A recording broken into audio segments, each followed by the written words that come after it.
So hello guys, siguro kilalang-kilala nyo to kasi viral na to ngayon, 'di ba? So gusto ko lang mag-react dito sa sinabi ni Ate na about sa construction worker kasi isa po ako sa mga construction worker dito sa bansang Saudi Arabia. So syempre, bilang isang construction worker, medyo nakakalungkot lang na ganyan yung mga sinasabi ni Ate para sa amin, no? So kung sa mga hindi pa po nakapanood, tara, papanoorin ko po sa inyo. Hi guys, nari ko'y chika.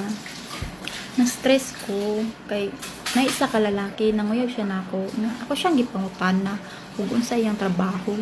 Ana siya construction daw. Kung ha? Construction lang.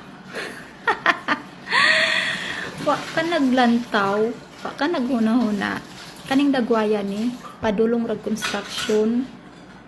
Hoy, mga construction paminaw.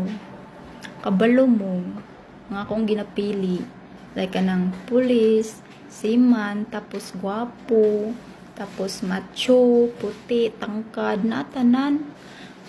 Unsa man ang construction pud uy nga ultimo ra.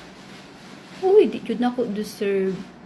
Busa kamong mga construction ayaw pagtuga-tuga manguyab nako kay ako lahi akong gipangita kanang level